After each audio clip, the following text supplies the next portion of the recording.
Lei 4. Diga menos do que o necessário. Quando você procura impressionar as pessoas com palavras, quanto mais você diz, mais comum aparenta ser, e menos controle da situação parece. Terça-feira, mesmo que você esteja dizendo algo banal, vai parecer original se você o tornar vago, amplo e enigmático.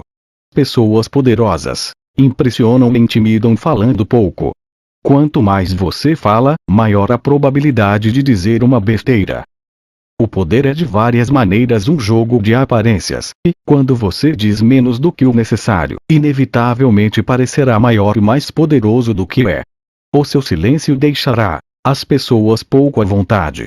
Os seres humanos são máquinas de interpretar e explicar. Precisam saber o que o outro está pensando.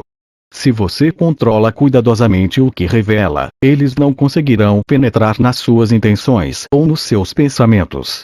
As respostas curtas que você der, os seus silêncios colocarão na defensiva, e eles, nervosos, se apressarão a preencher o silêncio com diversos comentários que acabam revelando informações valiosas sobre eles mesmos e as suas fraquezas.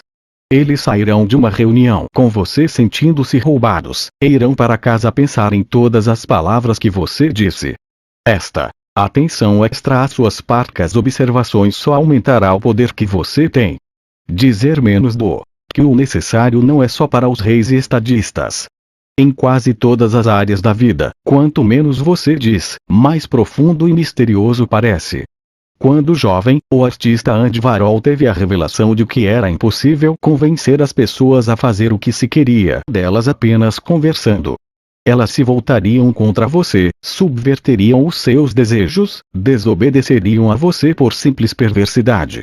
Certa vez ele disse a um amigo: aprendi que na verdade você tem mais poder quando fica de boca fechada. Falando menos do que o necessário, você cria a aparência de significado e de poder. Também, quanto menos você diz, menor é o risco de falar uma bobagem ou até algo perigoso. Em 1825, um novo czar, Nicolau I, subiu ao trono da Rússia.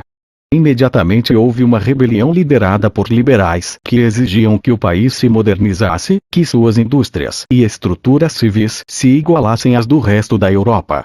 Esmagando brutalmente esta revolta, a insurreição de dezembro, Nicolau I condenou à morte um de seus líderes, Kondratiev Ryleyev. No dia da execução, Ryleyev subiu ao patíbulo, a corda no pescoço. O alçapão se abriu, mas, quando Ryleyev ficou suspenso no ar, a corda se rompeu e ele foi ao chão. Na época, essas ocorrências eram sinal da providência ou vontade divina, e quem se salvasse da morte dessa forma costumava ser perdoado. Quando Ryleyev se levantou, sujo e arranhado, mas acreditando que estava com o pescoço a salvo, gritou para a multidão: estão vendo, na Rússia não sabem fazer nada direito, nem mesmo uma corda. Um mensageiro seguiu imediatamente para o Palácio de Inverno com a notícia do enforcamento, que não tinha acontecido. Apesar de irritado com essa reviravolta frustrante, Nicolau I começou a assinar o perdão.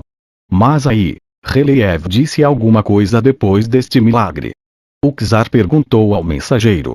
Senhor, o mensageiro respondeu, ele disse que na Rússia não se sabe nem fazer uma corda nesse caso. Disse o czar, vamos provar o contrário, e rasgou o perdão.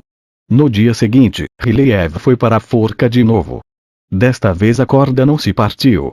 Aprenda a lição. As palavras, depois de pronunciadas, não podem ser tomadas de volta. Mantenha-as sob controle.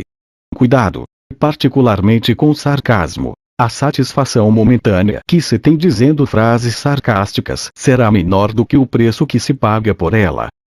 O inverso. Há momentos em que não é sensato ficar calado. O silêncio pode despertar suspeitas e até insegurança, especialmente nos seus superiores. Um comentário vago e ambíguo pode expor você a interpretações com as quais não contava. Ficar em silêncio e dizer menos do que o necessário são técnicas que devem ser praticadas com cautela, portanto, e na ocasião certa. Ocasionalmente, é mais sensato imitar o bobo da corte, que se faz de tolo mas sabe que é mais esperto do que o rei. Ele fala e distrai todo mundo, ninguém desconfia de que ele não é tão tolo assim. Às vezes, as palavras também funcionam como uma espécie de cortina de fumaça quando você quer enganar os outros. Enchendo seus ouvintes com palavras, você os distrai e hipnotiza. Quanto mais você falar, menos eles desconfiam de você. A verborragia não é percebida como maliciosa e manipuladora, mas como sinal de incompetência e ingenuidade. Isto é o inverso da política do silêncio utilizada pelos poderosos. Falando mais, e parecendo mais fraco e menos inteligente do que é, você pratica a dissimulação com muito mais facilidade. Não abra a boca antes dos seus subordinados. Quanto mais você permanecer calado, mais rápido os outros começam a dar com a língua nos dentes. Quando eles movem os lábios e dão com a língua nos dentes, eu posso compreender suas verdadeiras intenções. Se o soberano não é misterioso, os ministros terão oportunidade de se aproveitar. An Fei Tse, filósofo chinês, século III AC.